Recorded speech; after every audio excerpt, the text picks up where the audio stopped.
ಮಿಂಚು ಮಿಂಚು ಸಿರಿ ಮಿಂಚು ಇದು ದಾರಿ ತೋರುವ ಮಿಂಚು.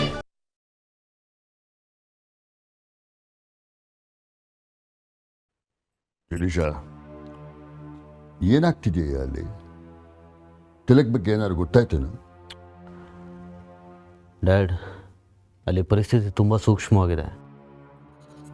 ಅಲ್ಲಿ ಜನಕ್ಕೆ ಯಾವ್ದು ಸತ್ಯ ಯಾವ್ದು ಸುಳ್ಳು ಒಂದೂ ಗೊತ್ತಾಗ್ತಿಲ್ಲ. ಕನ್ಫ್ಯೂಸ್ ಆಗಿದ್ದಾರೆ. ಅದರ ಮೇಲೆ ತಿಲಕ್ ಬೇರೆ ಕಣ್ಮರೆ ಆಗಿದ್ದಾರೆ.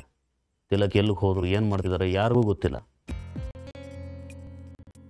ತಿಲಕ್ ಜೊತೆಗೆ ಕೊನೆಗೆ ಯಾರು ಮಾತನಾಡೋದು ಅಂತಲಾದ್ರೂ ಗೊತ್ತಿದ್ರೆ ಅವ್ರನ್ನ ಕೇಳಿದ್ರೆ ತಿಲಕ್ ಎಲ್ಲಿಗೆ ಹೋಗಿದ್ದಾನೆ ಅಂತ ಗೊತ್ತಾಗಿರೋದು.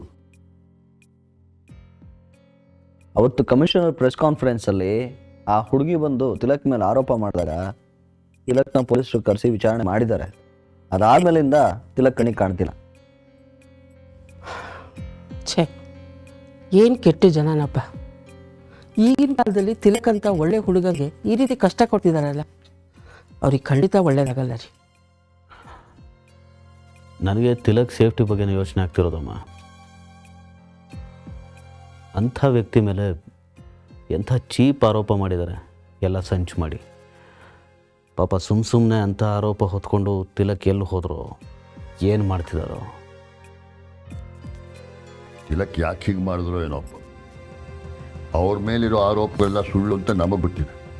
ಹೀಗಿರುವಾಗ ತಮ್ಮ ಮೇಲಿರೋ ಆರೋಪಗಳೆಲ್ಲ ಸುಳ್ಳು ಅಂತ ಪ್ರೂವ್ ಮಾಡೋದು ಬಿಟ್ಬಿಟ್ಟು ಈಗ ಹೊರಟೋಗ್ಬಿಟ್ರೆ ಅವ್ರ ಮೇಲಿರೋ ಆರೋಪಗಳೆಲ್ಲ ನಿಜ ಅಂತ ಆಗ್ತದೆ ಅಷ್ಟೇ.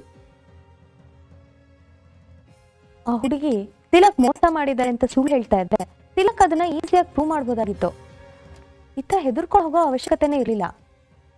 ಅವ್ರು ಹೆದರ್ಕೊಂಡು ಹೋಗಿದ್ರಿಂದ ಪರಿಸ್ಥಿತಿನ ಇನ್ನೂ ಕಾಂಪ್ಲಿಕೇಟ್ ಮಾಡ್ದಾಗಾಯ್ತು. ಸ್ವರೂಪ, ತಿಲಕ್ ಪರಿಸ್ಥಿತಿ ಅವಾಗ ಹೇಗಿತ್ತು ಏನೋ ನಮಗೇನು ಗೊತ್ತು. ಎಲಿಶಾ, ನೀನು ಆ ಹುಡುಗಿ ಜೊತೆ ಒಂದ್ಸಲ ಮಾತನಾಡಬೇಕಾಗಿತ್ತೆ. ಅವಳು ನಿಜ ಹೇಳ್ತಿದ್ದಾಳೋ ಸುಳ್ಳು ಹೇಳ್ತಿದ್ದಾಳೋ ಅಂತ ಒಂದು ಐಡಿಯಾ ಬಂದಿರೋದು ನಿಮಗೆ. ಆ ಹುಡುಗಿನ ಭೇಟಿ ಮಾಡೋಕ್ಕೆ ಪ್ರಯತ್ನ ಪಟ್ಬಿಡ, ಆ ಥರ ಆಗಲಿಲ್ಲ. ಇವುಗಳ ಜೊತೆ ಪೊಲೀಸ್ನವ್ರ ವರ್ತನೆ ಕೂಡ ಅನುಮಾನಾಸ್ಪದವಾಗಿದೆ. ತಿಲಕ್ ಕಾಣೆ ಆಗಿರೋದ್ರ ಬಗ್ಗೆ ವಿಚಾರಣೆ ಮಾಡೋದಕ್ಕೆ ಅವ್ರ ಆಸಕ್ತಿನೇ ತೋರಿಸ್ತಿಲ್ಲ. ಸರಿಯಾಗಿ ಇನ್ವೆಸ್ಟಿಗೇಷನ್ ಕೂಡ ಮಾಡದೆ ತಿಲಕ್ನ ಆರೋಪಿ ಅಂತ ಪ್ರೂವ್ ಮಾಡೋದಕ್ಕೆ ಹೊರಟಿದ್ದಾರೆ. ಸಾಧ್ಯವಾದಷ್ಟು ಅವನ ವಿರುದ್ಧದ ಸಾಕ್ಷಿಗಳನ್ನ ಕಲೆ ಹಾಕ್ತಿದ್ದಾರೆ. ಇವೆಲ್ಲ ನೋಡಿದ್ರೆ ತಿಲಕ್ ವಿರುದ್ಧ ಒಂದು ದೊಡ್ಡ ಸಂಚೆ ನಡೆದಾಗಿದೆ. ಮತ್ತೆ ತಿಲಕ್ ಲೆಟರ್ ಬರ್ದಿಟ್ಟಿರೋದು? ಆ ಲೆಟರ್ ಸುತ್ತ ಈಗ ಕೇಸ್ ಸುತ್ತಾ ಇರೋದು ಸ್ವರೂಪ. ಪೊಲೀಸ್ನವರು ಆ ಹ್ಯಾಂಡ್ ರೈಟಿಂಗ್ ತಿಲಕ್ತೆ ಅಂತ ಹೇಳ್ತಾ ಇದ್ದಾರೆ. ನೀವಿಬ್ರು ಆ ಲೆಟರ್ ನೋಡಿದ್ರಾ? ಇಲ್ಲಮ್ಮ, ಪೊಲೀಸ್ನವರು ಆ ಲೆಟರ್ನ ನಮಗೆ ತೋರಿಸ್ಲಿಲ್ಲ. ಸಮಸ್ಯೆ ಕಗಂಟಾಗ್ತಾ ಹೋಗ್ತಾ ಇದೆ ಹೊತ್ತು ಅದನ್ನು ಪರಿಹಾರ ಮಾಡೋಕ್ಕೆ ಯಾವುದಾರೇನೂ ಕಾಣ್ತಾ ಇಲ್ಲ. ನಾನು ಕಮಿಷನರ್ನ ಭೇಟಿ ಮಾಡಿದೆ, ಆದರೆ ಅವರು ತಿಲಕ್ ತಪ್ಪು ಮಾಡಿದ್ದಾರೆ, ಅದಕ್ಕೆ ಅದನ್ನ ಒಪ್ಕೊಂಡು ಲೆಟರ್ ಬರೆದಿಟ್ಟು ಹೋಗಿದ್ದಾರೆ. It's an open and shut case ಅಂತ ಹೇಳ್ತಿದ್ದಾರೆ. ತಿಲಕ್ಕು ತಪ್ಪು ಮಾಡಿರಲಿ ಮಾಡದೇ ಇರಲಿ, ಅದರ ಸತ್ಯ ಏನು ಅಂತ ತಿಳ್ಕೊಳ್ಳೋ ಆಸಕ್ತಿ ಆ ಪೊಲೀಸ್ನವ್ರಿಗೆ ಇಲ್ಲ ಅಂತ ಕಾಣಿಸುತ್ತೆ, ಅವ್ರು ಕೆಲಸ ಮಾಡ್ತಿದ್ದ ರೀತಿ ನೋಡಿದ್ರೆ. ಜಗದೀಶ, ರಮ್ಯನ್ ಭೇಟಿ ಮಾಡಿದ್ಯಾ? ಪಾಪ ಇದೆಲ್ಲ ನೋಡಿ ಅವಳಿಗೆ ಎಷ್ಟು ದುಃಖ ಆಗಿರುತ್ತೋ ಏನೋ. ಮೀಟ್ ಮಾಡಿದ್ದೆಮ್ಮ, ಅವಳು ತುಂಬ ಶಾಕ್ ಆಗಿದ್ದಾಳೆ. ಆದರೆ ತಿಲಕ್ ಮೇಲೆ ತುಂಬ ನಂಬಿಕೆ. ತಿಲಕ್ ತುಂಬ ಒಳ್ಳೆಯ ವ್ಯಕ್ತಿ, ಆ ರೀತಿ ಎಲ್ಲ ಮಾಡಿರೋದಿಲ್ಲ ಅನ್ನೋದು ಅವಳು ವಿಶ್ವಾಸ. ಇದು ರಮ್ಯಾ ಅಲ್ಲೇ ಇದ್ದಾಳೆ? ಹೌದು ಪಾಪ, ಸತ್ಯ ಏನು ಅಂತ ಗೊತ್ತಾಗೋವರೆಗೂ ಅಲ್ಲೇ ಇರ್ತೀನಿ ಅಂತ ಅಂದರು. ಪಾಪ ರಮ್ಯಾ ಒಬ್ಬಳೇ ಹುಡುಗಿ, ಅಲ್ಲಿ ಏನೋ ಮಾಡ್ತಾಳೆ. ನಿನ್ನ ಜೊತೆ ಕರ್ಕೊಂಬರೋಕ್ಕಾಗಲಿಲ್ವ ಅವಳನ್ನ? ಎಷ್ಟು ಹೇಳಿದ್ರು ನಮ್ಮ ಜೊತೆ ಬರೋಕೆ ಒಪ್ಕೊಳ್ಳಿಲ್ಲಮ್ಮ ಅವಳು. ಏನು ಅನ್ಯಾಯನೋ ಇದು. ಯಾರೋ ಮಾಡಿರೋ ತಪ್ಪಿಗೆ ಯಾರು ಶಿಕ್ಷೆ ಅನುಭವಿಸ್ಬೇಕು. ನನಗಂತೂ ರಮ್ಯಂದೇ ಯೋಚನೆ ಆಗಿಬಿಟ್ಟಿದೆ. ಇಂಥ ಪರಿಸ್ಥಿತಿನ ಒಬ್ಬಳೇ ಹುಡುಗಿ ಹೇಗೆ ಫೇಸ್ ಮಾಡ್ತಿದ್ದಾಳೋ ಏನೋ. ಅಮ್ಮ, ನಾವು ಎಮೋಷ್ನಲ್ ಆಗೋದು ಸರಿ ಇಲ್ಲ. ಪರಿಸ್ಥಿತಿನ ಪ್ರಾಕ್ಟಿಕಲ್ ಆಗಿ ಅನಲೈಸ್ ಮಾಡೋಣ. ಇಲ್ಲಿ ಎರಡು ಸಾಧ್ಯತೆಗಳಿದೆ. ಒಂದು, ತಿಲಕ್ ಕೆಟ್ಟವರಾಗಿರ್ಬೋದು ಅಥವಾ MNC ಅವ್ರು ಕೆಟ್ಟವರಾಗಿರ್ಬೋದು. ಒಂದು ವೇಳೆ ತಿಲಕ್ ಕೆಟ್ಟವರೇ ಆಗಿದ್ದರೆ ಅವರನ್ನು ಹುಡುಕ್ಸೋಣ. ಹುಡುಕಿಸಿ ಆ ಹುಡುಗಿ ಜೊತೆ ನ್ಯಾಯವಾಗಿ ಸಂಸಾರ ಮಾಡೋ ಹಾಗೆ ಮಾಡೋಣ. ಆದರೆ ಒಂದು ವೇಳೆ ಇದೆಲ್ಲ MNC ಅವ್ರದ್ದೇ ಪಿತೂರಿ ಆದರೆ ಅವ್ರು ಯಾವ ಕಾರಣಕ್ಕೋಸ್ಕರ ಇದನ್ನೆಲ್ಲ ಮಾಡ್ತಿದ್ದಾರೋ ಅದು ಈಡೇರದೇ ಇರೋ ಹಾಗೆ ಮಾಡಬೇಕು. ಅಂದರೆ ನಾವು ಬಯೋ ಪೆಟ್ರೋಲ್ನ ರಿಲೀಸ್ ಮಾಡಬೇಕು. ಆಗ MNC ಅವರ ಬೆನ್ನೆಲುಬೆ ಮುರಿದ ಹಾಗಾಗುತ್ತೆ. ಬಯೋ ಪೆಟ್ರೋಲ್ನ ರಿಲೀಸ್ ಮಾಡೋದಕ್ಕೆ ಇದು ಸರಿಯಾದ ಟೈಮ್. ಇದರಿಂದ ರಾಜೀವಂಗೆ ಬುದ್ಧಿ ಕಲಿಸೋದಷ್ಟೇ ಅಲ್ಲ, ಆ MNC ಅವರು ಮಾಡಿರೋ ಮೋಸಕ್ಕೆ ಅವರು ಸರಿಯಾದ ಶಿಕ್ಷೆ ಅನುಭವಿಸ್ದಾಗತ್ತೆ. ನೀ ಹೇಳ್ತಾ ಇರೋದು ಸರಿ ಜಗದೀಶ. ನಾವಿನ್ನು ತಡ ಮಾಡೋದು ಬೇಡ. ಆದಷ್ಟು ಬೇಗ ಬಯೋ ಪೆಟ್ರೋಲ್ನ ನಾವು ರಿಲೀಸ್ ಮಾಡ್ತಿದ್ದೀವಿ ಅಂತ ಅನ್ನೋದನ್ನ ಅನೌನ್ಸ್ ಮಾಡಿಬಿಡೋಣ. ಅದೇ ಒಳ್ಳೆಯದು ಅಂತ ಅನಿಸುತ್ತೆ.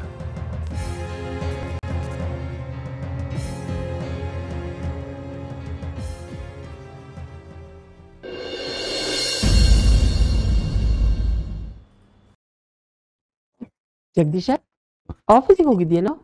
ಸಂಡೇ ಅಲ್ವಾ ಇವತ್ತು? ಇಲ್ಲಮ್ಮ, ಪೊಲೀಸ್ ಸ್ಟೇಷನ್ಗೆ ಹೋಗಿದೆ. ಯಾಕೆ?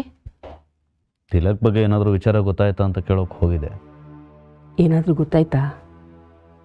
ಏನೂ ಗೊತ್ತಾಗಲಿಲ್ಲಮ್ಮ.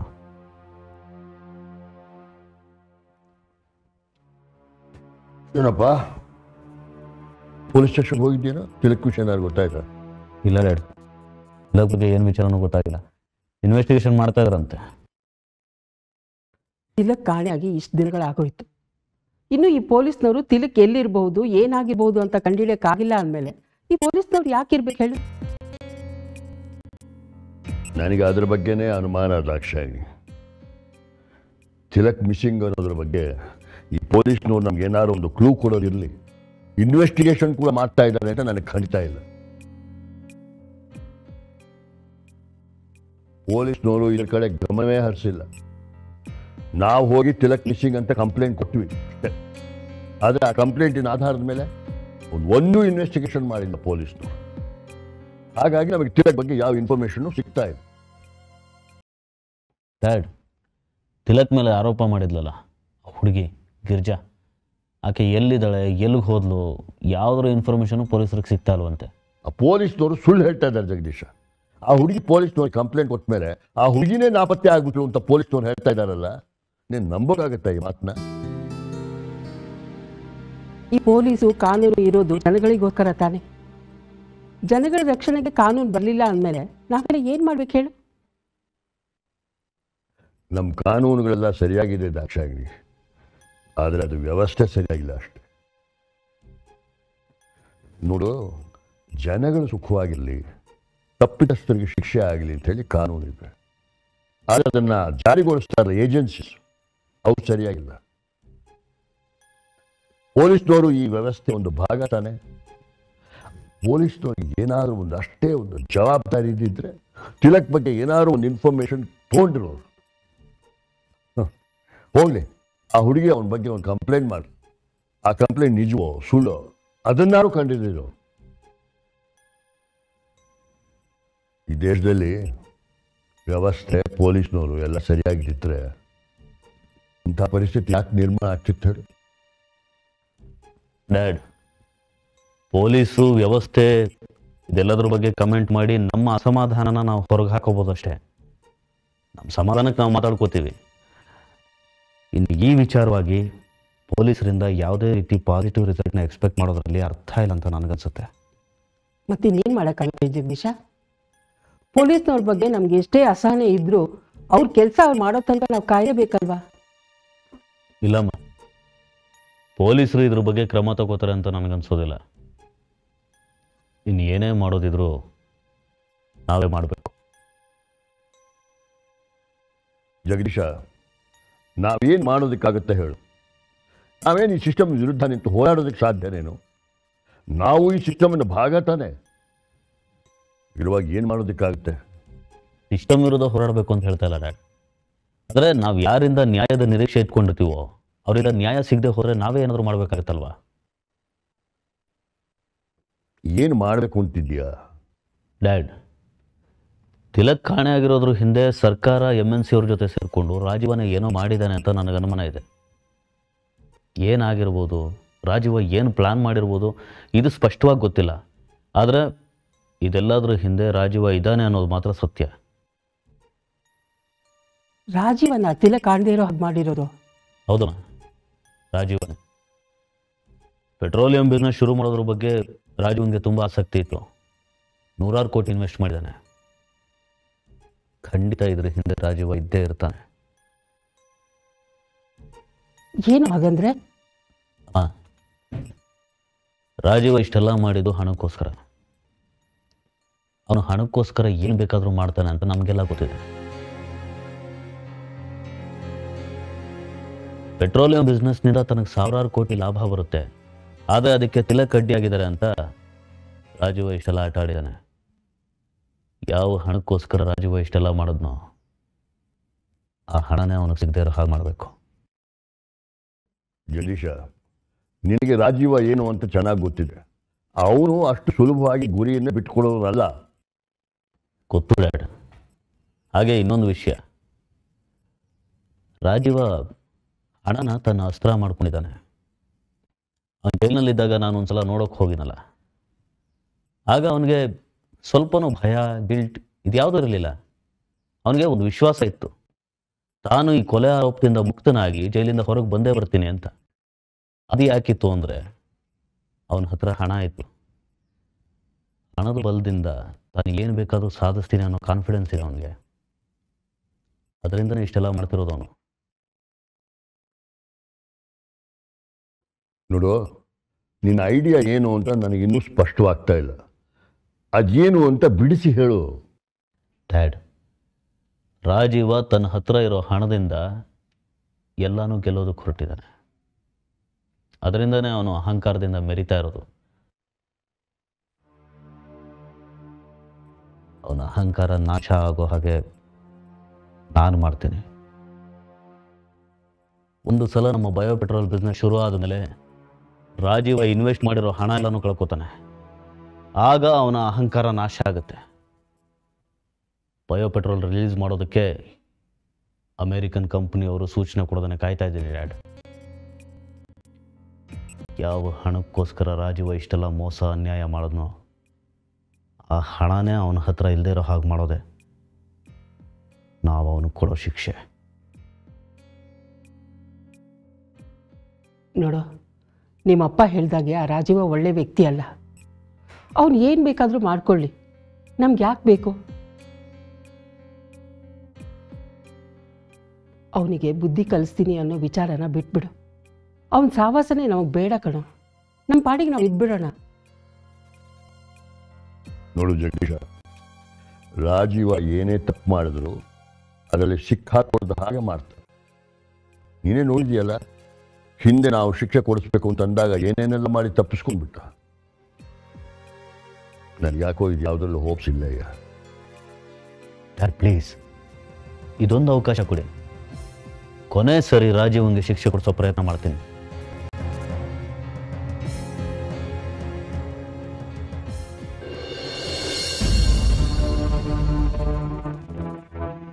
ಹಲೋ ರಮ್ಯಾ.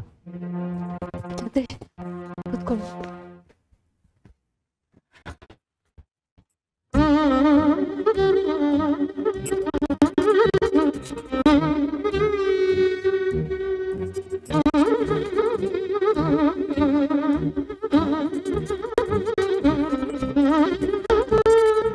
ಸಮಾಧಾನ ಮಾಡ್ಕೊಳ್ಳಿ ರಮ್ಯಾ. ನಿಮ್ಮ ಮನಸ್ಥಿತಿ ನನಗೆ ಅರ್ಥ ಆಗುತ್ತೆ. ಪ್ಲೀಸ್ ಸಮಾಧಾನ ಮಾಡ್ಕೊಳ್ಳಿ.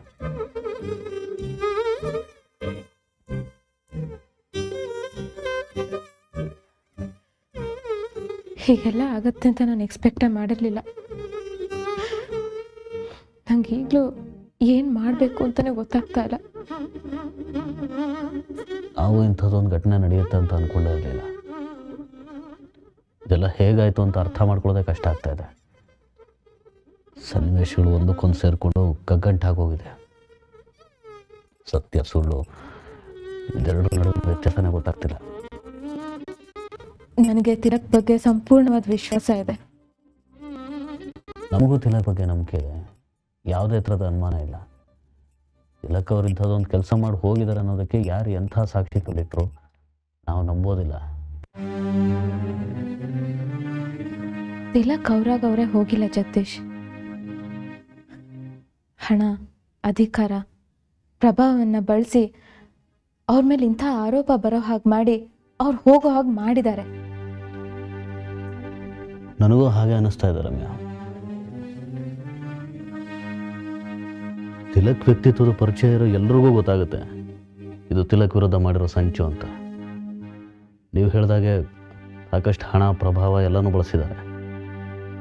ಯಾರ್ದೋ ಸ್ವಾರ್ಥಕ್ಕೋಸ್ಕರ ತಿಲಕ್ ಯಾಕೆ ಮಾಡದೇ ಇರೋ ತಪ್ಪಿಗೆ ಶಿಕ್ಷೆ ಅನುಭವಿಸ್ಬೇಕು?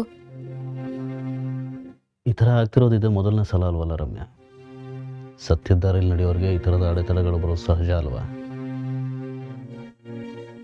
ಹಾಗಾದ್ರೆ ತಿಲಕ್ ಎಲ್ಲಿಗೆ ಹೋಗಿರ್ಬೋದು ಅಂತ ನಿಮ್ಗನ್ಸುತ್ತೆ?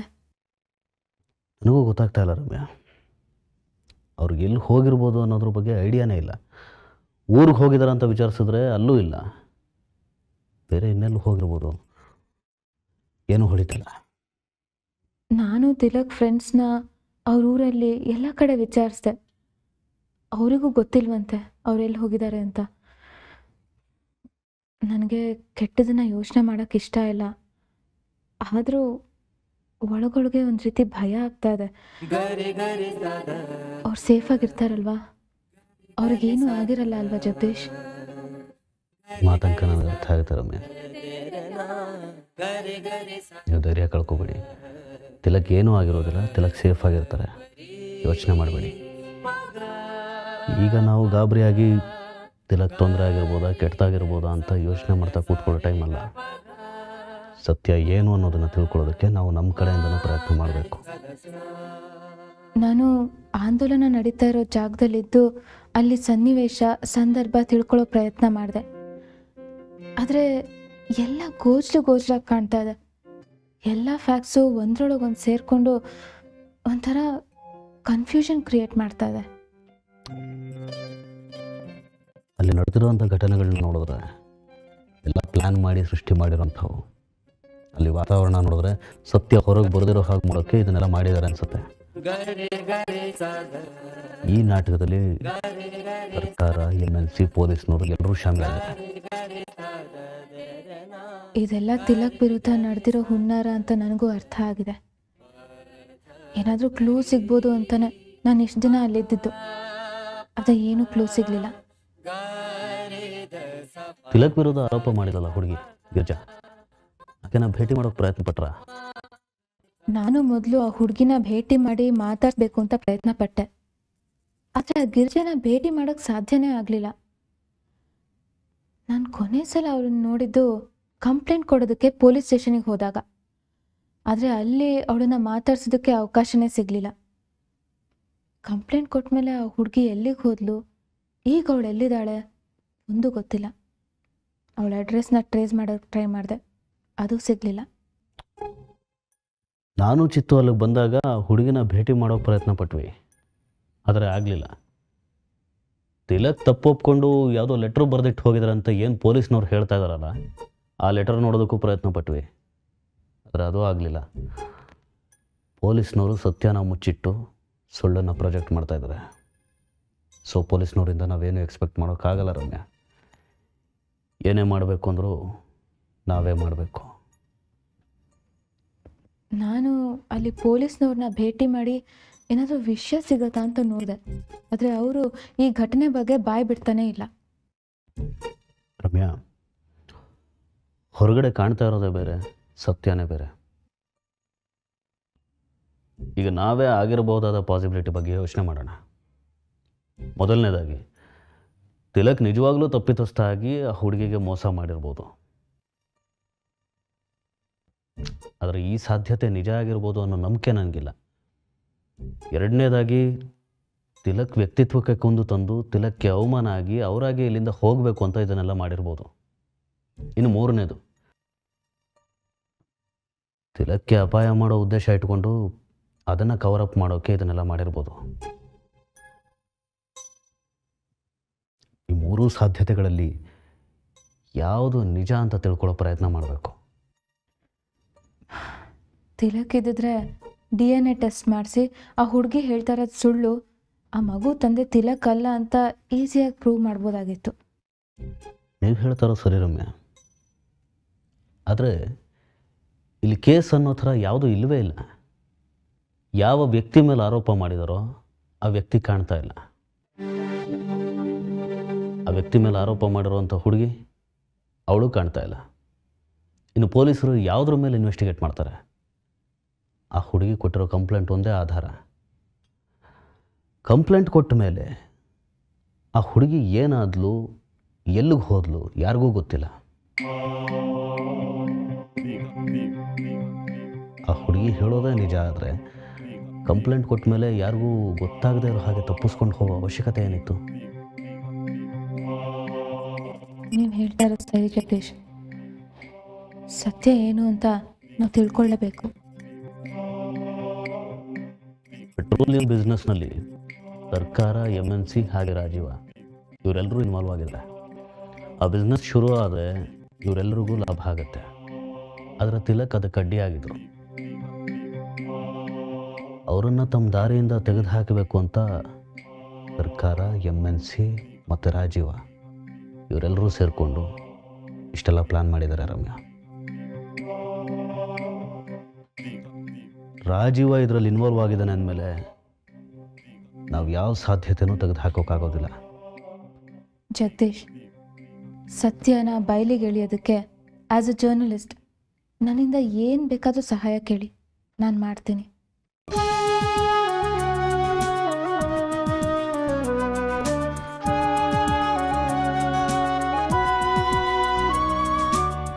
ಸೋಲಿನಲ್ಲೂ ಎಲ್ಲ ಮೀರಿ